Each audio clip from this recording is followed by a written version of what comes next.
지난 한 주간 말씀에 따라 그 순종함으로 춤추는 삶을 살아가셨는가 하는 질문을 갖습니다. 하나님의 말씀, 그 말씀이 가지고 있는 진정성과 가치가 얼마나 하나님의 그 질서와 또 규례 안에 우리를 자유롭게 하는가라는 말씀을 우리 지난주에 나눕니다. 1월 새해가 시작하면서 저희 안에 가지고 있는 이 메시지 주제가 있습니다. 그게 뭐냐면 영적 성장, 영적 발돋움에 관련된 메시지입니다. 새해 우리가 무언가 다짐해 본다면 가장 좋은 다짐이 아닐까 이런 생각에서 갖는 마음이죠. 우리의 영적인 상태 그리고 우리의 신앙과 삶의 모습을 한 걸음 더 진일보하겠다는 마음만큼이나 참 소중한 마음이 어디 있을까 이런 생각을 합니다. 지난주까지는 저희가 개인적인 신앙의 모습들 그리고 지난주에는 교회에 대한 이야기를 나눈 것에 연결하여 오늘은 저희 교회에 관한 아주 직접적이고 구체적인 이야기를 여러분과 함께 나누려고 합니다. 오늘 예배에 불현듯 오시는 분들 또 긴 이야기의 흐름 앞에 안 계신 분들에게는 혹 설령 무슨 이야기일까 할지 모르겠지만 역시나 이 땅의 교회를 향한 하나님의 마음으로 함께 여러분이 알고 이야기를 나눠주시면 좋겠습니다. 지난 주간에 교회의 공동체라고 하는 것에 대한 고민이 많았습니다. 교회가 대체 뭘까? 교회를 그동안 늘 고민하면서 교회를 개척할 때만큼이나 고민했던 교회에 대한 고민이 있습니다. 교회는 뭐 하는 곳일까? 뭐 해야 할까? 하나님 기뻐하시는 교회는 어떤 모습일까? 하는 이야기였습니다. 저희가 이번에 어제까지 1박 2일 동안 리더 리트릿이 있었습니다. 새로 이제 2019년을 섬길 리더들을 저희가 세우고 그 리더들이 한 사람도 빠짐없이 다 리트릿에 참여해서 같이 나누고 하는 시간이 있었습니다. 그때 나눴던 몇 가지 이야기들을 이렇게 저희는 시작했습니다. 기억하는 교회 지금 필요한 건 뭘까? 오늘 지금 우리가 가져야 할 생각 그리고 이 땅의 교회들이 가져야 될 마땅한 의식과 생각은 뭘까라고 하는 주제를 가지고 저희가 그룹을 나눠서 두 개의 그룹에 열띤 이야기가 있었습니다. 유진 간사님이 한 그룹을 인도하고 윤호 전사님이 한 그룹을 인도하고 저희가 먼저 이 주제는 저희 사역자들 안에서 저하고 같이 고민했던 주제이기도 합니다. 첫 번째 예배에 대한 고민이었습니다. 과연 우리는 어떻게 예배하고 있나? 그리고 우리의 예배라고 하는 건 대체 뭘까? 가장 중요한 본질적 질문 아니겠습니까? 교회가 가져야 할 기능적인 모습, 또 여러분의 신앙에 교회를 필요로 하는 가장 첫 번째 이유가 이 예배에 있지 않습니까? 교회를 필요로 하고 어떤 교회를 선택할까라는 선택의 기준도 예배에 많이 치중되어져 있습니다. 우리가 원하는 예배, 그리고 우리가 할 수 있는 예배의 모습이 어떤 것일까라고 하는 것을 고민하고 한 1년 동안에 그 다양한 예배 현장에서 예배의 가치를 살리고자 하는 나눔들이 있었습니다. 가장 먼저 질문했던 게 예배의 태도 부분이었습니다. 과연 우리는 그렇다면 그 예배에 합당한 태도를 어떻게 가질 것인가 라는 거였어요. 자기가 설정한 만큼의 그 태도가 주어지는 것 같습니다. 자신이 얼마나 거기에 의미를 부여하고 있는가에 따라서 태도가 달라지는 것 같아요. 그래서 우리의 예배하는 태도가 어쩌면 우리가 예배에 대한 가치, 우리가 생각하고 있는 예배의 모습은 아닐까라고 하며 대부분 반성과 자책이 쏟아졌던 주제이기도 합니다. 다양한 예배에 대한 비전도 저희가 좀 함께 나누었습니다. 다양한 예배 형태라고 하는 것은 저희가 지난 성탄에 예배 드렸던 것처럼 다양한 문화 그리고 여러분들이 참여하는 예배 현장들을 좀 꿈꿨습니다. 그래서 늘 설교자, 저희 교회의 특징은 설교자가 저 한 사람이라는 특징, 그리고 예배 인도자가 우리 윤호 전사님 한 사람이라고 하는 가장 중요한 특징, 그리고 여러분들은 여러 명의 회중이 있는데 이걸 좀 바꿔서 하면 어떨까라는 도전도 저희 안에 있었습니다. 그래서 저희가 수요 예배, 또 주일 오후 예배의 다양한 폼들, 우리가 이렇게 좀 예배하면 어떨까? 그래서 우리 리더들이, 순장들이 직접 설교자가 되는 꿈을 갖는 게, 순장들은 꾸지 않지만 저는 꾸고 있는 일방적인 꿈인지 모르겠습니다. 우리가 이런 고민을 같이 했으면 좋겠습니다. 기억하는 교회는 우리가 이런 예배의 공동체가 되었으면 좋겠습니다 라고 하는 것이 여러분들과 순장 안에서 만들어지는 예배 현장. 그래서 저희가 이렇게 예배하십시오 라고 하는 예배의 강요가 아닌 우리가 좀 하나님 앞에 이렇게 예배하기를 원합니다. 목사님 우리가 좀 이렇게 예배해 볼까요? 더 좀 뛰면서 우리가 좀 젊은이에 맞게끔 예배합시다 라고 하는 여러분들이 하나님 앞에 예배하고자 하는 마음으로의 예배, 그렇다면 그걸로 충분하지 않을까라는 생각을 갖습니다. 이렇게 하십시오. 우리 윤호 전사님 억지로 여러분 좀 밝게 웃으십시오. 매번 걸리는 성경이 웃을 때까지 하겠습니다. 아마 성경이 저기 돌아가실 때까지 할 멘트가 아닐까 싶은데, 우리가 이제 그런 어떤 서로의 이런 마음이 아닌 정말 우러나온 우리의 예배의 모습이 여러분으로부터 시작돼서 목사님 좀 이런 예배 저희 필요하지 않겠습니까? 라고 제안하는 교회로까지 가는 것, 그것이 저희가 올해 꿈꾸는 저희 교회의 모습이었습니다. 또 하나는 저희 교회가 활용하고 있는 저 유튜브를 여러분들하고 좀 이제 더 많이 만들어내려고, 가장 열띤 이야기들이 많이 있었던 자리이기도 해요. 가장 열띤, 아마 여러분 시대에 제일 맞는 컨텐츠여서 그런 것 같습니다. 저희 교회가 지금 유튜브에 설교가 올라갑니다. 예배 전체가 올라가는데 조회수는 많지 않습니다. 만에야 뭐 10개, 뭐 20개 뭐 이렇게 있습니다. 아직 그 구독이나 이런 거 안 돼 있는 분들도 있는 것 같아요. 여기 계신 분들은 오늘 이렇게 저에게 특별히 이익이 생기거나 그러지 않습니다. 걱정 마시고 참여하실 때 저희가 이런 생각을 많이 했어요. 유튜브 안에서 저희 교회, 특별히 저희 교회가 가지고 있는 중요한 가치가 있습니다. 이 시대의 젊은이들의 신앙을 섬기고자 하는 마음. 그래서 이 시대의 젊은이들이 질문하는 것들을 짧게 유튜브에 저희가 올리면 어떨까? 술은 뭐야? 라고 하는 이 난상 토론 같은 거. 11조는 뭐지? 우리 왜 교회에서 예배해야 돼? 그냥 개인적으로 예배할 수 있는데? 라고 하는 이 시대 젊은이들이 궁금해하고 또 우리가 답할 수 있는 주제들을 가지고 우리가 직접 이런 영상문들을 만들어서 세상에 내놓는 것, 그것도 우리가 할 수 있는 하나의 예배 형태가 아닐까라는 생각을 만들어 봤던 게 여기입니다. 여러분들의 이 순모임이나 이런 것들도, 그래서 뭐 이런 이야기도 있어요. 여러분들이 순모임 하다가 대체 그러면 신앙은 뭐지? 라고 질문이 들어왔을 때 유튜브를 검색해 보는 거예요. 그러면은 우리 안에 있는 누군가가 나와서 우리의 신앙은 이런 겁니다 라고 설명해 주는 거예요. 그런 영상들에 대한 도전들, 이 시대의 폼에 맞는 예배의 모습들도 저희가 같이 고민했던 시간이었습니다. 여러분들 이렇게 예배하는 동안에 밑에서 어린이 예배가 있어요. 한 번도 저희가 보지 않았는데 이제 저희가 좀 이 어린이 예배에 대한 공식적인 이야기도 함께 하려고 합니다. 지금은 윤호 전도사님하고 양병남 집사님 두 분이 섬기십니다. 윤호 전도사님 메시지하고 우리 양 집사님이 이후에 있는 프로그램들을 하는 거예요. 제안하기로는 이렇게 제안했습니다. 양병남 집사님도 항상 이곳에 없고 밑에 내려가야 된다는 어려움도 있거든요. 그래서 일단은 먼저 저희 부모들이 교사가 이 선생님이 되면 좋겠다라는 마음을 먼저 사역자들이 가졌습니다. 그래서 아빠가 매번 양병남 집사님만 아빠가 되는 게 아니라, 아빠 선생님이 되는 게 아니라 모든 아빠들이 한 번씩 맡아서 교사를 하는 거예요. 그러면은 1년에 한 두세 번 정도 이렇게 맡아서 하는 거죠. 그러면서 하는 거예요. 그 하음이하고 유리가 여기 이제 제일 저희와 가깝게 지내는데 윤호 전사님을 보면서 하나님이라고 부른다. 하나님. 항상 그 사람만 가르치니까, 그 사람만 맨날 설교하니까 저의 권위는 없습니다. 저는 그냥 아이스크림 사주는 사람 정도. 그래서 오면 저한테는 아이스크림 사러 가요. 그러는데 윤호 전사님한테는 꼼짝을 못 하더라고요. 그래서 그 영적 권위를 왜 다 포기해버렸는가 하는 거예요. 우리 부모들이. 그 영적 권위를 본인의 것으로 가져가고, 윤호 전사가 경험한 하나의 경험 중에 늘 이렇게 어렸을 때 라이기 앞에 아버지는 그냥 그 집에서 이렇게 장난이나 치는 아빠였는데, 윤호 전사님도 저희 교회 와서 처음으로 이 유치 그 설교를 해보는, 고민 많이 하고 막 합니다. 그 큰 덩치가요, 내려가면 율동하고 그러거든요.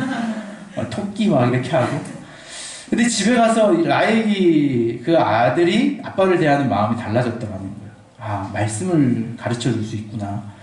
하나님에 대해서 우리 아빠가 나에게 이야기해 주는구나 라는 거예요. 저희 교회가 꿈꾸는 신앙의 전통입니다. 어떤 교회 학교에 맡겨지는 자녀들이 아니라 부모로부터 자신의 신앙을 물려받고 교회 공동체의 전체적인 신앙이 아이에게 저절로 전달되어지고 그것이 전승되는 교회. 그래서 가르쳐 배우는 것이 아니라 그들이 스스로 배워가는 교회의 모습을 갖는 것, 그것이 저희가 갖는 교회의 모습. 그래서 주일학교다 뭐 이런 말을 저희는 사용하지 않으려고 애써 노력을 하는 중에, 같은 교회 안에서 배워나가는 어린이들의 예배 공간이라는 걸 가능하고 원하기는 여러분들도 한번 섬길 수 있는 계기를 갖는 것도 자원하면 좋겠다라는 생각을 합니다. 여기 앉아서 매번 예배 드리기 힘드시면 내려가서 어린이 예배, 저는 오늘 어린이 예배를 하겠습니다. 하는 마음으로 하는 것, 그건 우리 교회가 또 가야 할 새로운 방향 같습니다. 교제, 오늘 이제 여러분들 새로 손 편성을 배정받습니다. 새로운 리더들과 오늘 만날 텐데, 이 교제에 대한 고민들도 참 많았습니다. 어떻게 교제할 것인가, 어떻게 이 교제의 확장을 넓혀 나갈 것인가. 이것은 저보다는 우리 순장님들이 더 많이 고민했기 때문에 우리 순장님에게 오늘 이 이야기를 들으시면 좋을 것 같습니다. 영적인 영향력에 대한 부분들, 이 역시 우리 순장들이 고민하는 것, 오늘 메시지의 주제로 등장한 내용입니다. 다양한 모임에 대한 이야기도 참 많았습니다. 우리 교회 안에서 어떤 모임을 해볼까? 그냥 노는 모임도 한번, 목사님 한번 어떨까요? 바라는 바입니다. 우리 덕근 형제한테 플레이스테이션 4가 있는데 집에만 늘 놔둬요. 제가 제안했습니다. 교회에다 갖다 놓으면 얼마 좋을까? 그래서 이제 주중에 와서 형제들끼리 이렇게, 혼자 매번 컴퓨터와 싸우는 그 고난한 싸움을 왜 하고 있는가? 내가 있는데, 이런 생각을 한나에게 대신 전합니다.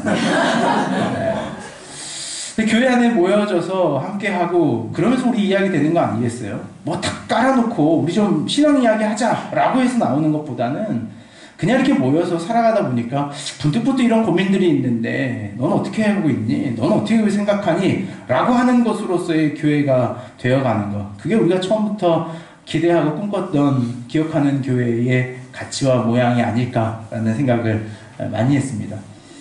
생소한 표현이죠. 느헤미야, 기독연구 느헤미야라고 하는 그 서울에서 시작한 아시는지 모르겠지만 김근주 교수님을 필두로 세워진 굉장히 진보적인 성서 교육원입니다. 저희가 이제 이런 고민을 하는 거예요. 매번 제가 여러분들에게 성경을 가르쳐야 된다는 그 피로가 서로가 있는 것 같아요. 늘 제가 이야기하면 그게 얼마나 귀한지 모르고 또 얼마나 노력된 건지 잘 모르기 때문에 한번 그 메신저를 바꿔보는 것도 필요하겠다는 생각을 합니다. 느헤미야라고 하는 제가 알고 있는 교회 연합단체에서 가장 진보적이고 가장 신학적이고 가장 최근의 성서 해석들을 많이 가지고 있는 곳이 이 느헤미야 연구원인데, 마침 저에게 이런 제안이 왔어요. 느헤미야 광주 캠퍼스를 저희 교회에서 운영해주면 어떻겠는가 라는 제안이 왔습니다. 마침 이 시대 청년들을 섬기고자 하는 마음에 함께 하고 있어서 저희가 이 일을 추진해서 저희 교회 안에 곧 여러분들하고 새로운 가르침의 자리를 만들어내려는 노력들 하고 있습니다. 그리고 여러분들이 알고 있는 분도 계시지만 모르는 분들이 더 많을 것 같아요. 성서 한국이라고 하는 큰 조직이 있습니다.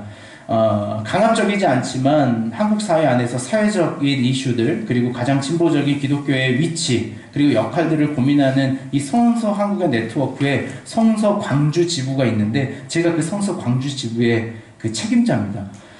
모르고 계셨겠지만 2년 정도 했는데 저도 잘 잊어버렸어요. 올해는 이 성서 한국 대회가 있습니다. 가장 사회적이고 공적 신앙을 이야기하고 이 시대의 이 신앙의 운동이 무엇인가, 그래서 난민 문제, 그리고 사회적 이슈들 같은 걸 가지고 같이 예배하는 사람들의 모임이 이 느헤미야와 성서 광주 운동을 통해서 여러분들에게로 확장될 수 있는 또 교회가 되는 것. 그래서 기독교의 요즘의 모습이 어떠한가, 정말 기독교가 이 시대를 어떻게 버텨나가고 있는가 라고 하는 것들을 함께 또 이야기할 수 있는 자리가 되면 좋겠습니다. 자발적인 봉사를 저희가 좀 이번에 이야기 많이 했습니다. 저희 교회가 이렇게 봉사할 게 많지는 않습니다. 처음에 개척하면서 교회 안에서 너무 많은 피로도를 느끼게 하지 말자라는 생각에 기성교회가 가지고 있었던 여러 가지 사역들을 저희는 하지 않습니다. 일단은 하지 않는 게, 대표적으로 하는 게 여러분 주일날 보는 주보라고 하는 게 저희는 없습니다. 다른 교회에 이렇게 어르신들이 오면 왜 이 교회는 주보가 없냐고 제일 먼저 질문하셔요. 주보에 막, 그래서 예배 시작하고 한 10분은 사실 주보 읽는 시간인데 저희는 그런 시간이 없기 때문에 주보를 하나 만드는데 필요한 그 노동력이 굉장합니다. 그래서 우리 그런 봉사, 주일날 여러분 올라올 때 누가 서서 인사하거나 이런 거 안 합니다. 왜? 인사 안 합니까? 저희는 주차장도 없어서 주차봉사 이런 것도 알아서들 차 대고 들어오라는 식입니다. 물론 돈 붓고 봉사하는 것이 필요한 일이기도 하지만 그 봉사라고 하는 것 때문에 교회에 대한 피로감이나 교회에 대한 자발적 신앙을 저해할까 싶은 마음에 봉사를 줄여놨습니다. 그러다 보니까 여러분의 태도에 뭐가 있냐면 이제 봉사하지 않아도 되는 교회로. 여러분 주일날 최근에 밥을 저희가 먹고 있는데 그 밥이 어떻게 만들어지는지 혹시 알고 계십니까? 알아라는 게 아니라 여러분들이 궁금해 하셨으면 좋겠어요. 우리가 어떻게 하고 있구나, 우리가 함께 가고 있는 현장에 어떻게 진행되고 있고 무엇이 어떻게 하고 있는가. 교회는 청소를 딱 3번 합니다. 3번 하는데 그 청소는 누가 하는지, 어떻게 하고 있는지, 또 내가 참여할 일은 없는가 라고 하는 것에 자발적 참여, 그 자발적 참여를 바라는 것이 저희가 이번에 리더 모임 안에서 나누었던, 그리고 제가 바랬던 마음이기도 합니다. 저희 교회에 이 봉사하는 인원입니다.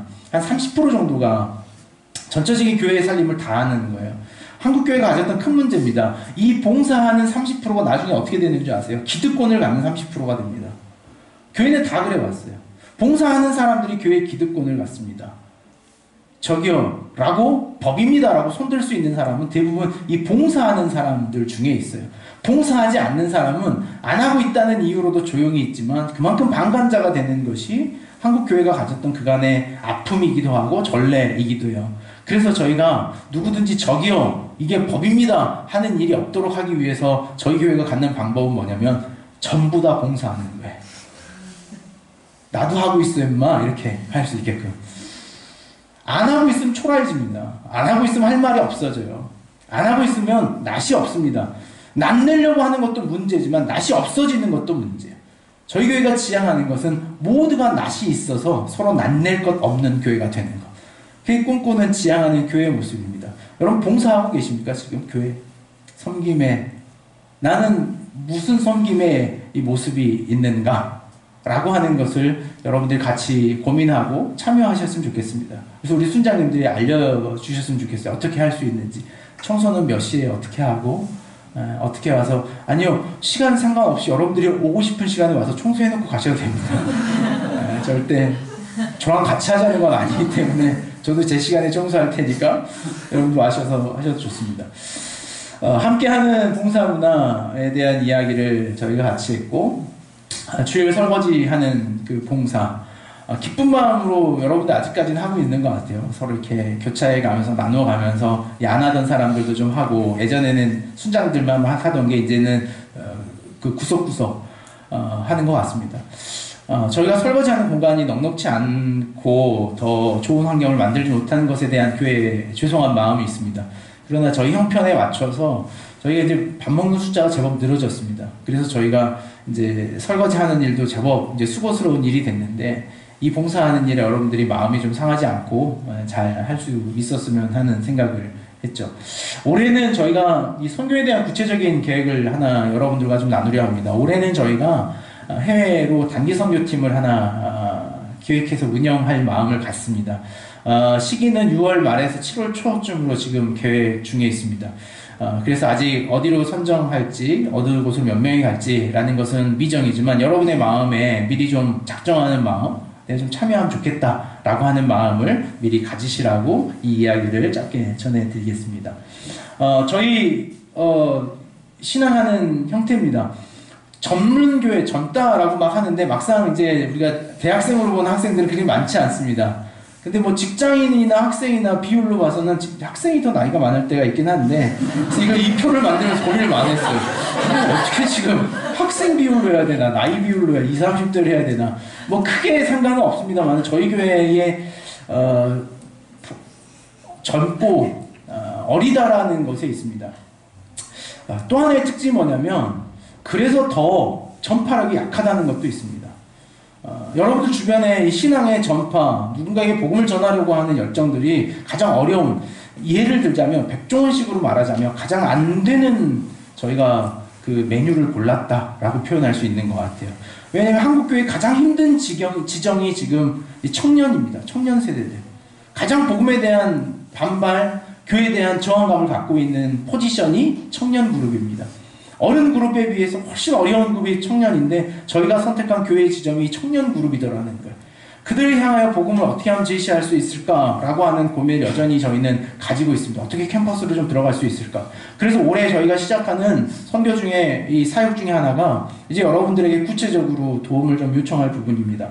광주 지역에 있는 4개의 캠퍼스에 4개의 선교단체를 저희가 지정해서 그 선교단체 캠퍼스의 간사님을 직접 후원하고 그 캠퍼스를 저희가 기도로 좀 돕고 저희 교회와 연계하는 일들을 저희가 시작하려고 합니다. 한 캠퍼스마다 저희가 한 간사님마다 매달 5만 원의 사역비를 지원하려고 합니다. 방법을 저희가 이렇게 좀 지정하려고 합니다. 여러분들이 개인 후원자가 되어주시면 좋을 것 같아요. 그래서 순 안에서도 좋습니다. 저희 순이 한 구자를 하겠습니다. 아니면 제가 한 구자를 하겠습니다. 그런 식으로 여러분들이 참여해 주셔서 저희가 캠퍼스에 있는 그 선교사님들, 그 간사님들을 재정적으로 후원하고 그 캠퍼스에 있었던 어떤 사역이나 예배에 가서 제가 함께 만나는 일들을 하려고 합니다. 지난 연말에 좀 그런 기쁨들이 있었습니다.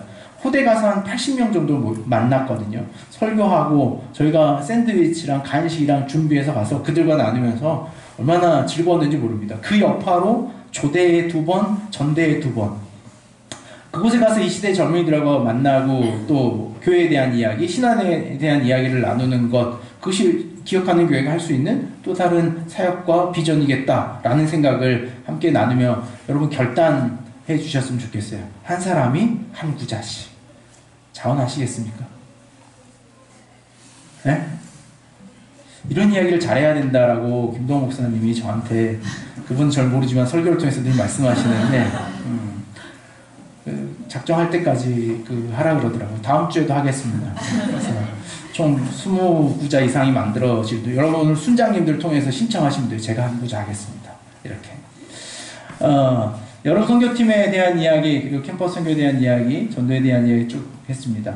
저희가 이제 구제에 대한 이야기는 좀 있어 예산하고 연결해서 같이 한번 하려고 합니다. 마지막 이야기입니다. 가장 껄끄럽고 불편한 이야기이기도 해요. 재정에 대한 이야기입니다. 저희 교회가 형성된 이 교회 형편 때문에 저희가 재정이나 이런 것들이 매번 이렇게 운영됩니다. 일단 저희 교회가 처음에 초기 세팅되는 과정하고 여기 임대하고 이런 것들에 대해서는 정말 주변에 도와주시는 분들, 그리고 여러분들의 어떤 그 자원보다는 도움 주시는 분들의 노력으로 잘 저희가 예배할 수 있는 공간이 만들어진 것은 사실입니다. 그러나 저희가 그만큼 해야 할 책임은 반드시 있다는 생각을 하게 됩니다. 2018년도 수입 저희가 이제 결산한 내역입니다. 저희 전체 그 예산 100에 30% 가장 많은 부분이기도 한데, 이 30%가 저희 교회 내의 재정이 아닌 외부로부터 후원받는 재정입니다. 일단 교회가 개척됐다는 것 때문에도 있지만, 그리고 이제 저희의 목회, 또 교회를. 근데 이 금액 중에 2019년 올해가 지나고 내년에 가면 이렇게 3년이라고 하는 기한으로 없어지는 재정도 존재합니다. 저희가 책임져 가야 될 부분이기도 합니다. 11조, 그리고 주정헌금, 감사, 절기. 저희가 절기 헌금이나 이런 것들을, 헌금을 그렇게 강조하지 않습니다. 그래서 저희 이제 리더들하고 이 이야기 하는데, 우리 순장님들도 머뭇머뭇하는 거예요. 헌금에 대한 이야기. 납내기 힘든 이야기이기도 하고, 자기 자신에 붙어서부터 이야기하기 어려운 이야기도 이 안에 반드시 들어있는 것 같아요. 왜 해야 되는지 잘 모르겠습니다. 목사님 좀 자주 설교하시고 가르쳐 주셨으면 좋겠습니다인데요. 여러분 엄청 불편해요. 설교하면서 헌금 이야기하기가 저한테 참 어렵습니다. 제가 처음에 이 11조라고 하는 것, 헌금이라고 하는 것들을 배웠던 지점은 설교라기보다는 제가 성장했던 교회가 모교회가 서림교회인데 그 교회 안에서 그랬던 것 같아요. 교회 안에 청년들의 분위기가 그랬습니다. 청년들이 누구나 가르칠 거 없이 막 직장생활 막 시작하면 첫 열매라 그래서 첫 월급, 첫 받은 돈은 그냥 그대로 다 헌금하는 게 그냥 문화였어요. 교회 안에서. 당연히 그럴 거지 옆에서 그런. 아주 신앙에 막 시작한 막 새 가족인데도 와서 취직하면 그런 거. 너 취직했다면 첫 열매 이번에 해야겠네. 그거 싫다는 말을 못하는 정서. 11조 하고 있어. 주보에 내거나 하지 않지만 누구나 다 우리가 좀 더 재정을 해보자 라고 하는 것이 자발적으로 운영되는 건 그 중에 누군가가 하고 있다는 거예요. 하고 있다는. 제가 한편 이 마음을 가지며 아픈 것은 우리가 대부분 하지 않고 있기 때문에 이 이야기가 안 되는 건 아닐까라는 생각을 제 마음에 하면서 가장 어려웠어요. 대부분 하고 있다면 그 이야기가 하고 있는 것으로 될 텐데 대부분 하고 있지 않기 때문에 누구도 그 이야기를 함부로 섣불리 꺼내기 힘든 이야기가 어쩌면 청년들에게 재정의 이야기가 아닌가라는 거예요. 주일날 막 개척하고 여기 이제 공사할 때인 것 같습니다. 저 뒤에 보면 데스크처럼 생긴 저희 박스가 있습니다. 이 건물이요, 게임방, PC방 하던 자리였어요. 그 PC방이 그 위에, 그 다음에 물려주고 세 번째 저희가 저 테이블을 물려받았습니다. 저는 물려받고 있는데 주연이가 한번 그랬던 것 같아요. 언젠가 올라와서 목사님 이거 어디에 쓰는 겁니까? 그래서 제가 그래서 밥 먹고 나갈 때 돈 받으려고 그래. 주연이가 그랬어요. 밥 먹고 나갈 때 돈이라도 받아야겠어 라는 마음이. 한간에 저희 안에 이런 이야기도 있어요. 우리 밥 먹고 1,000원씩은 냅시다. 그래서 그 1,000원 모아서 연말에 꾸지한다고 그날 모으지 말고 우리가 매주 1,000원씩 내서 그걸로 연말에 어딘가 도와줄 때 있으면 좀 도우면 좋겠습니다. 감사하더라고요. 재정에 대한 의견이나 방향성들이 열려지는구나 라는 거예요. 아직 여러분 젊어서 쓸 때가 참 많습니다. 늘 부족하죠. 그렇죠? 넉넉하신 분 있습니까? 예지도 저만 보면 돈 없다는 이야기 그렇게 해야 돼요. 내가 더 없을 것 같은데. 유진 간사님 앞에서 돈 없다는 이야기 자꾸 해요. 유진 간사님 훨씬 없을 텐데. 네, 다 없어요. 얼마를 벌어야 넉넉하겠습니까? 그러나 오늘 우리가 교회됨으로 바라는 건 이런 마음입니다. 지출에 대한 부분인데요. 저희가 지금 지출할 수 있는 여력이 자체적으로 안에 들어가는 예산 빼고는 이 밖으로 나갈 수 있는 후원 예산이 최 2% 정도밖에 되지 않습니다. 그러니까 저희가 운영하는 것은 아니요, 이 사례비 41%를 기록할까 말까를 고민을 많이 했습니다. 많이 가져가는 것 같잖아요. 근데 퍼센테이지가 그래서 그렇지 글쎄요, 한국 사회가 이야기하는 최저임금 시간당 시급에 비하면 절반도 되지 않습니다. 당사자들이 있어서 부끄럽지만 저희 간사님, 전사님 사례비가 60만원, 80만원이 한 달 사례비입니다. 그게 41%입니다. 전 100만원입니다. 그리고 100만원 후원금이 포함되어 이렇게 진행됩니다. 그게 41%입니다.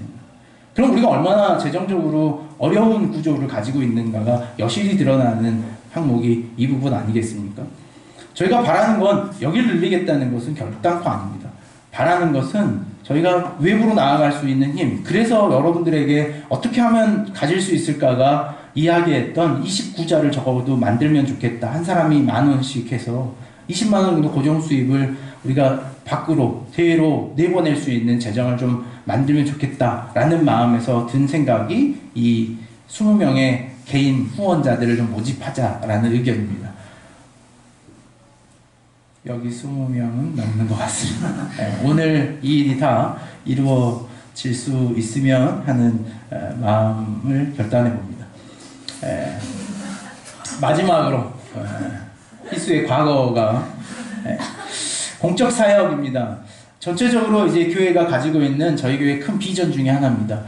이곳에 지금 교회가 세워져 있잖아요. 서석동이라고 하는 이 지역에 2019년 광주 이 조대와 전대 캠퍼스가 앞에 있고 서석동이라고 하는 이 지역에 세워진 이유를 묻는 것, 그것이 저희의 공적 사역입니다.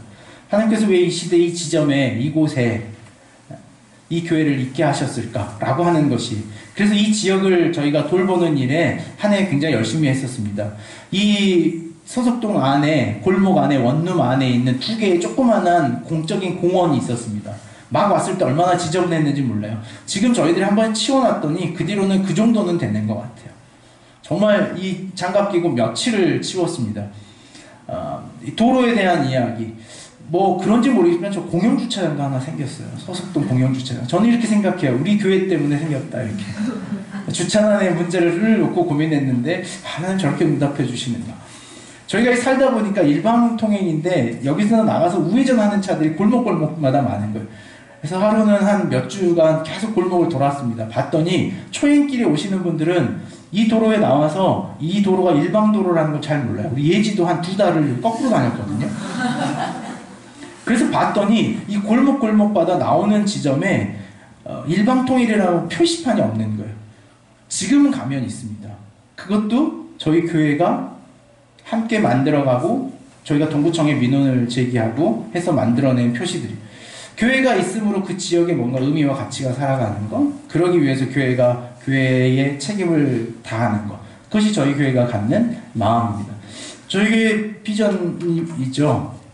복음의 본질은 깊게, 실천은 넓게 라고 하는 교회의 이야기를 만들어가는 것, 그것이 저희가 갖는 교회의 모습이기도 합니다. 오늘 교회에 대한 고민입니다. 교회. 우리가 이 교회라고 하는 영적 공동체, 우리가 함께 속해 있는 공동체를 어떻게 바라보고 어떻게 만들어 갈 것인가라는 데, 제가 경험했던 교회는 여기까지, 기억하는 교회까지 해서 총 4번의 교회에 대한 경험이 있습니다. 어렸을 때 성장하면서 자랐던 교회는 광주에 있는 서림교회가 저의 모교회입니다. 지금은 성도 한 2,500명 정도 되는 광주에서 꽤나 큰 대형교회, 청년들이 한 400에서 500명 정도 모이는 이 청년부가 있는 교회예요. 거기서 신앙을 배우고 훈련 받았습니다. 그리고 나서 신대원에 가서 처음으로 교회를 옮긴다는 게 너무 슬퍼서 신대원 가는 게 좀 어려웠어요. 신대원 가면 교회를 옮겨야 된다 그러는데, 그래서 신대원 가서 처음으로 시작한 교회 전도사가 이 풍암지구에 있는 광주 다일교회라는 곳에서 교육전사를 처음 시작했습니다. 그때 처음 만난 친구가 세림이라고 하는 친구예요. 제가 교육전사 처음 시작할 때. 지금까지 같이 이렇게. 그리고 그곳에서 교육전사하고 그 다음에 옮겨간 교회가 양림교회라고 하는 광주에서 가장 역사적으로 오래된 교회가 제가 경험한 교회입니다. 여러분들도 그런 생각 하시잖아요. 교회가, 저는 목사님 평생 살면서 이렇게 개척교회에 올 거라고 생각도 안 했어요. 저도 마찬가지예요.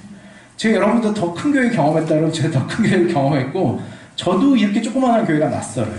주차장이 없는 교회, 매번 주차장이 있는 교회만 다니다가 없는 교회. 제가 경험한 교회의 모습이 그랬습니다. 제가 교회를 경험해 오면서 저에게 있었던 교회에 아주 그 2가지 마음이 있는데, 그것은 첫 번째, 교회가 저에게 주었던 감사하고 아주 저의 삶을 세우고 격려했던 교회로서의 경험이에요. 제가 청년의 시절 아주 그냥 이렇게 살아갈 때 제 인생의 가치와 비전과 삶의 목적을 발견하도록 도왔던 교회, 그게 제가 경험한 교회였어요. 제가 청년 시절에 신대원 갔다가 신대원을 1년 다니고 휴학하고 중국에 가서 중국에서 이 탈북자 지체들을 섬기는 일을 1년간 했습니다. 그때 제가 경험했던 교회는 뭐였냐면, 비전과 가치가 맞으면 전폭적으로 지원해주고 후원해주는 것이 교회였어요. 제가 중국으로 가는 그쯤에 저하고 신앙생활을 같이 했던 웅기라고 하는 친구는 LG화학에 입사를 했어요. 저는 중국에 가고 그 친구는 이 LG화학에 입사를 했습니다. 그럼 제 친구한테 장난으로 그랬어요. 나는 중국에 가서 열심히 하니까 너는 받은 월급을 나한테 다 보내라. 그랬더니 그 친구가 장난하지 말아라. 어떻게 그럴 수가 있냐? 라고 했는데요. 놀랍게도 1년 동안 제가 거기 있는 동안에 전액은 아니지만 그 친구가 처음에 입사해서 그때 당시에 100만 원씩 저에게 보내왔어요. 매달. 그 100만 원을 가지고 제가 1년 동안 중국에서 탈북시킨 사람이 모두 14명이었습니다. 지금 대부분 한국에 들어와서 카센터 사장도 하나 있고 요리사도 있고 식당을 운영하는 사람들도 있어요. 그 친구가 당시에 중국에서 탈북시킬 수 있었던 금액이 젊은 아이들 250만 원 정도면 북에서 아이들 데리고 나올 수 있었습니다. 그 재정을 절반을 만들어줬던 친구가 누구냐면 미연이라는 자매였어요. 그 친구도 그때 막 간호사로 막 신규 임용된 친구였습니다. 그 친구도 매달 100만 원씩 저에게 보내왔어요. 그래서 그 2 친구가 만들어준 재정 200만 원으로 거의 한 달에 1명씩 이렇게. 그래서 모두 14명의 지체를. 저는 그때 교회를 배웠어요. 누군가는 앞서 행하고 누군가는 그 삶을 후원하고 격려해서 함께 삶을 세워가는 것이 교회구나 라고 하는 것을 배웠던 것이 제가 경험한 교회의 모습이었어요. 제가 경험하고 저를 세웠던 교회의 모습은 그렇습니다. 아마 여기 있는 분들도 대부분 그런 신앙의 경험들을 갖지 않았을까라는 생각을 해요. 반면에 제가 그러면서 신앙생활을 시작했는데 제가 막 사역의 현장에 들어와서 본 교회는 조금 달랐습니다. 그렇게 열정적으로 자기의 삶 내려놓고 신앙하던 교회의 모습이 막상 더 깊이 들어가 보니 그렇지 않은 모습들도 참 많이 있다는 것을 발견했어요. 제가 한번 사역하면서 경험했던 교회입니다. 그 교회의 전통이 뭐냐면 크리스마스 때 크리스마스 예배 드리고 모은 교인이 내려가서 그 교회가 위치한 골목에서 새우깡하고 이 성탄 찬양하는 전통을 가졌던 교회예요. 그 해에 제가 처음 부임해서 맞은 성탄이었습니다. 처음 맞이해서 한 성탄인데 반주자를 섭외하라는 거예요. 제가 찬양 인도였는데. 그래서 저희가 가까운 고등부에서 교사하시는 반주자를 반주로 섭외를 했습니다. 그래서 그 자매님한테 나가서 좀 건반을 쳐주라고 그랬더니 원래 전통적으로 그 교회가 창립할 때부터 성탄절에 반주했던 권사님이 계신 거예요. 근데 제가 알겠습니까? 이제 막 갔는데 문제가 생긴 거예요. 예상되십니까? 네? 그 권사님이 그 도로에서 반주할 수 없었다는 이유로 교회에 문제가 생긴 거예요. 내 자리인데 정말 새파랗게 아무것도 모르는 역사와 전통 없는 전도사가 와서 갑자기 그걸 바꿨다는 거예요. 저는 그래서 사과드렸어요. 아, 권사님 그런 일이 있었군요. 제가 잘 몰라서 그랬습니다. 죄송해요. 라고 하는 정도면 될 줄 알았어요. 아니더라고요. 안 돼요. 나를 무시한 거예요. 저는 이제 안 할 거예요. 그러면서 그분이 한 6개월간 새벽 예배 반주를 안 하셨어요. 제가 이제 반주만 할 수 있었으면 제 6개월 동안 하고 싶더라고요. 매일 새벽에 아침에 죄인이 되는 거예요. 나 때문에 반주자가 없구나. 제가 그게 사역자로 경험한 교회의 첫 경험이었습니다. 아, 그럼 끝이겠지. 이 정도겠지. 교회 이 정도겠지. 였는데요. 아니더라는 거예요. 저희 교회 이제 막 시작된 교회입니다. 아직 저희 교회는 없어요. 기득권이 없지 않습니까? 아까 말한 것처럼 봉사하는 사람도 몇 명 없어서 봉사자가 갖는 기득권도 없습니다. 근데 우리 그러지 않을 보장이 있겠습니까?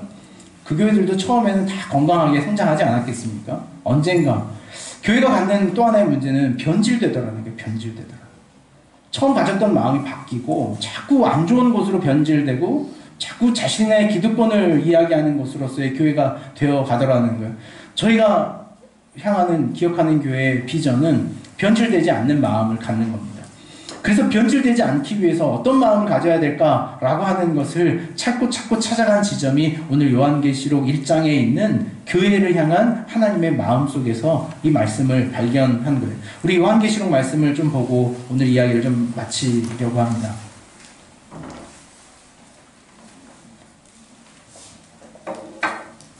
요한계시록 1장 1절의 말씀입니다.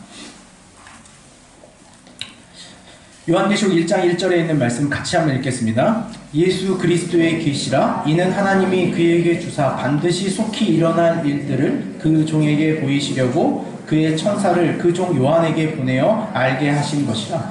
요한계시록 참 오해가 많은 책 중에 하나입니다. 요한계시록에는 실제로 좀 어려운 이야기, 그리고 우리가 쉽게 볼 수 없는 이런 이미지들이 많이 등장합니다. 뭐 천사, 귀신, 어린 양, 사자, 말, 용, 막 이런 것들이 등장합니다. 소리도 막 이상한 소리들이 많이 나요. 나팔 소리, 악한 괴물. 근데 악한 괴물이 그냥 악한 괴물로만 나온 게 아니라 악한 괴물이 어떻게 생겼냐면 뿔이 7개고 뭐 머리에 양뿔을 달린 7머리가 있고, 근데 그것도 기상하잖아요. 그죠? 양 머리에 뿔이 있고 7머리가 막 있어요. 양머리가 7개인지 뿔이 7개인지. 근데 그게 이렇게 가만히만 서 있어도 무서울 텐데 그게 어떤 소리냐면 용의 소리를 낸다. 용의 소리. 여러분 용의 소리를 들어보셨습니까? 용은 어떻게 울까? 어쨌든 용답게 울겠죠. 용의 소리를 낸다는 게 막 기이한 것들이 요한계시록 참 많습니다. 그래서 오해가 많이 됩니다. 그러나 요한계시록이 기록되어 있는 중요한 가치와 본질이 있습니다. 그건 뭐냐면 오늘 1장 1절에 있는 것처럼 예수 그리스도의 계시라는 거예요. 예수 그리스도에 관한 말씀이다라는 거예요. 누구에 대한 이야기, 뭐 다시 오실 미래에 대한 어떤 예언이 아니라 이미 우리에게 표시된 예수 그리스도에 대한 이야기인데, 그 예수 그리스도에 대한 이야기를 누구에게 전하고 있는 것이냐면 1장 4절 말씀을 한번 볼까요? 그 수신자를 정확하게 말합니다. 요한은 아시아에 있는 7 교회에 편지하노니 이제도 계시고 전에도 계셨고 장차 오실 이와 그와 보좌 앞에 있는 7 영과 쭉쭉쭉 시작되는 이야기예요. 요한계시록에 마땅한 수신자는 교회입니다. 교회. 당시에 이 소아시아 지역에 있었던 7 교회는, 소아시아는요 지금의 터키 서부 지역입니다. 터키 서부 지역이어서 당시에 로마와 가장 인접해 있는 땅이 이 소아시아 지역이었습니다. 소아시아 지역의 그리스도인들이 당시에 로마로부터 가장 극심한 핍박을 받습니다. 사회, 경제 모든 면에서.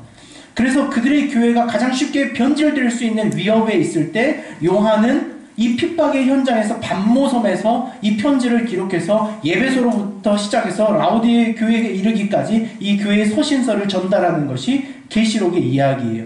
내용의 모호성은 있겠지만 그 전달하는 의도와 목적은 분명합니다. 예수 그리스도에 대한 계시를 당시의 교회들, 변질되어 가는 교회들에게 전하는 메시지더라는 거예요. 2장 1절 말씀을 보면 그 교회가 가장 먼저 변질될 이야기를 에베소 교회를 예를 들어서 이야기합니다. 자, 2장 1절에서 7절까지 말씀을 같이 한번 보겠습니다. 에베소 교회의 사자에게 편지하라. 오른손에는 7 별을 붙잡고 7 금 촛대 사이를 거니시는 이가 이르시되 내가 내 행위와 수고와 내 인내를 알고 또 악한 자들을 용납하지 아니한 것과 자칭 사도라 하되 아닌 자들을 시험하여 그의 거짓된 것을 내가 드러낸 것과 또 내가 참고 내 이름을 위하여 견디고 게으르지 아니한 것을 아노라. 그러나 너를 책망할 것이 있나니 너의 처음 사랑을 버렸느니라. 여기까지 읽겠습니다. 에베소 교회에는 당시에 여러 가지 칭찬받을 만한 것이 있었습니다. 그럼에도 불구하고 그 교회가 변질되어지는 것에 대하여 예수님이 지적하는 한 가지 말씀인데 그것이 2장 4절. 그러나 너는 책망할 것이 있나니 너의 처음 사랑을 버렸느니라 라는 거예요. 교회의 본질과 그리고 교회의 가치가 변하지 않고 가장 유지되어야 할 힘이 있다면 그걸 사랑하는 것 같아요. 근데 무엇이냐면 하나님에 대한 여러분의 사랑이 첫 번째 전제되어야 할 중요한 가치더라는 거예요. 오늘 우리의 교회의 됨과 우리의 예배와 우리의 신앙이 하나님을 향한 사랑으로부터인가, 그리고 하나님을 향한 사랑에 근거하고 있는가 라고 하는 것에 흔들림 없이 가는 것, 그것이 교회여야 하고 그것이 신앙이어야 돼요. 에베소 교회는요, 바른 전통과 바른 신앙을 가지고 있었던 교회였습니다. 당시에 이 니골라당이라고 하는 당이 있었습니다. 이 니골라당의 사람들에 의하여 에베소 교회의 지역이 흔들릴 때 그들의 신앙의 지점을 지킬 수 있었던 바른 가치와 신학함, 흔들리지 않는 마음이 있었다는 것을 2장 2절과 3절에서 칭찬합니다. 우리 2장 2절에서 3절까지 칭찬을 한번 볼까요?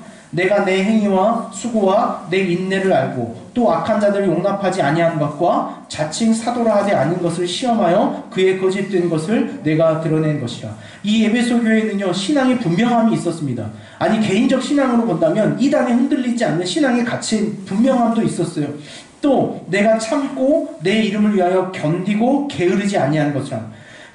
견디고 게으르지 않는 열정과 희망도 있었습니다.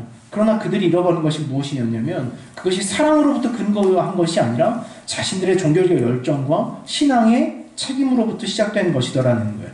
기억하는 교회가 이제 막 새 도를 향해 갑니다. 3년차 되는 교회예요. 이쯤에서 이런 생각을 해봅니다. 배워야 할 때 그 시기가 분명히 있다는 것을 어른이 되면서 아는 게 있어요.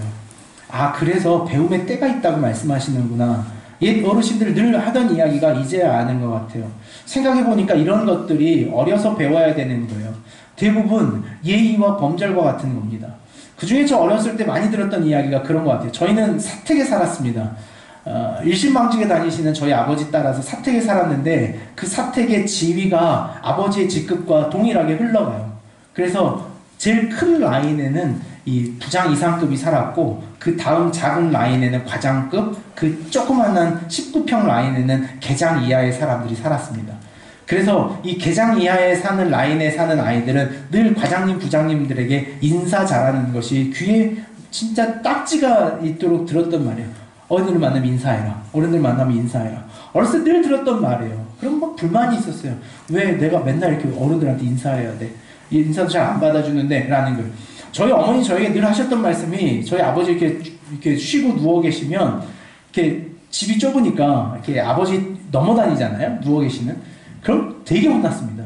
여러분, 그런 부모님 어디 아빠를, 저희는 저희 아버지 누워 계실 때 머리 위로도 못 지나가게 했어요. 한번 지나갔다가 아주 그냥 정말 된통 혼난. 저도 어렸을 때 또 많이 들었던 이야기가, 음식 먹을 때 그 쩝쩝쩝 소리 내지 말아라. 막 밥을 뺏으셨어요. 소리 내지 마, 이렇게. 저 어린 나이에 그런 생각을 많이 했습니다. 왜 그렇게 강요하실까? 근데 이제 성인 돼서 보니까 그런 생각을 하는 거예요. 여러분, 어쩌면 그 단순하고 간단한 것일수록 어른이 들어가면 배우기 힘든 거예요.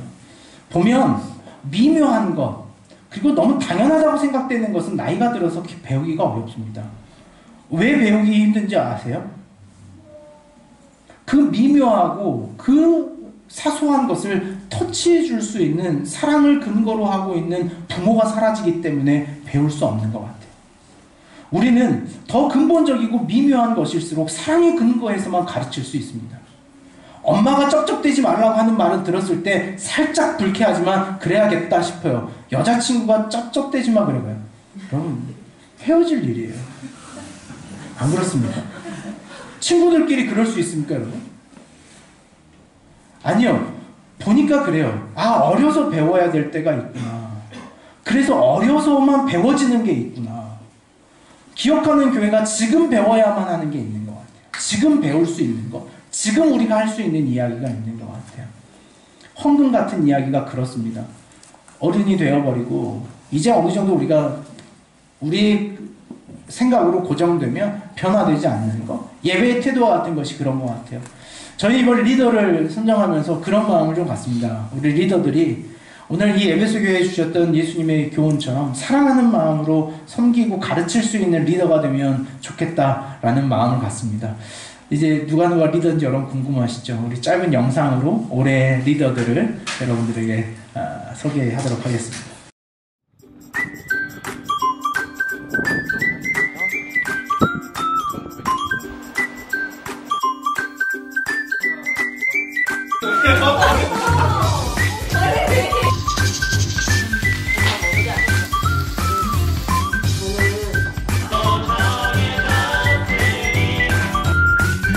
안녕하세요. 순장윤이나 이혜지입니다. 저희는 2019년 진정한 나눔이 있는 순이 되도록 여러분을 위해 끝까지 기도하겠습니다. 질척거려도 예쁘게 봐주세요. 순장 김혜빈, 순장 이세림입니다. 저희는 2019년 서울의 삶을 공유하는 순이 되도록 질문하는 순장이 되도록 하겠습니다. 안녕하세요. 순장 김윤호, 신준호, 김수진입니다. 2019년 이야기가 있는 순이 되기 위해 순원들의 삶으로 찾아가겠습니다. 고독한 기간나 기다려. 신목을 조지해 기대해. 조정기 환성경 우리가 가자. 안녕하세요. 안녕하세요. 어색함을 시작하는 순장 김영직 이중재입니다. 2019년 저희 순이 이렇게 어색함으로 시작하지만은 희노애락을 함께 할 수 있는 가족 같은 순이 되도록 노력하겠습니다. 여러분 기대해주세요. 순장 임은석, 순장 박고배라입니다. 저희는 2019년 신앙과 삶의 성장이 있는 순이 되도록 순원들과 서로서로 일주일에 한 번 이상 연락하여 함께 살아가겠습니다. 안녕하세요 여러분, 순장 목사님과 양정남입니다. 저희는 2019년 여러분 서로가 너무 자연스럽게 가까워지고 서로의 삶을 궁금해하는 순이 되도록 하겠습니다. 그 안에 말씀이 적용되는 가정을 꿈꾸며 기도하겠습니다. 마지막으로 목사님 말씀 제안하고 끝나겠습니다. 여러분 살아만 계십시오. 화이팅! 네, 저희 교회의 근본적 본질과 같이 그리고 세워가는 일에 여러분 모두가 리더입니다. 사실 이제 앞서 있는 이들을 잘 도와가면 올해 한 해도 저희가 정말 멋지고 근사한 하나님의 이야기를 써가는 기억하는 교회가 되기를 저뿐만 아니라 여러분도 함께 소망하고 기도하는 마음이 있었으면 좋겠습니다. 우리 이 찬양 같이 나누고 예배를 같이 하나님 앞에 올려드렸으면 좋겠습니다. 우리 각자가 주님의 교회가 되기를 바라는 마음, 그래서 우리가 서 있는 곳곳마다 주님의 은혜와 사랑이 나누어지고 그 교회의 본질과 가치가 존중받는 그런 교회의 모습을 위해서 함께 이 찬양으로 우리 마음 같이 먹읍시다. 우리는 주의 움직이는 교회.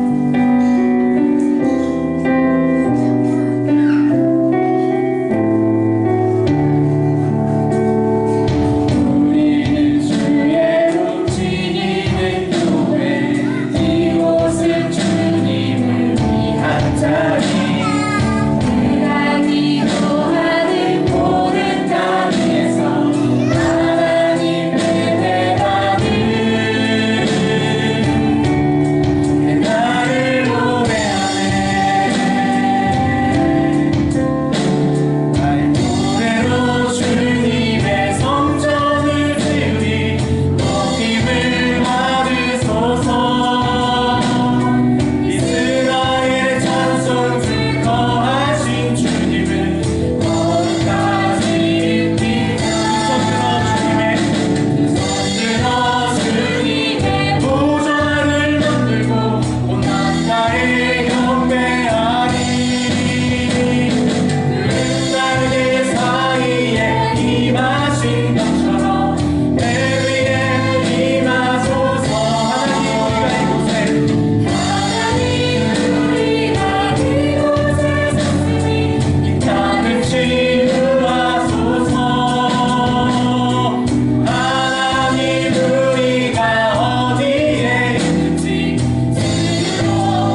본질과 우리가 왜 이곳에 서 있는가를 질문하는 교회로서의 기억, 그 마땅한 부르심의 기억을 놓치지 않는 기억하는 교회가 되게 하여 주시옵소서.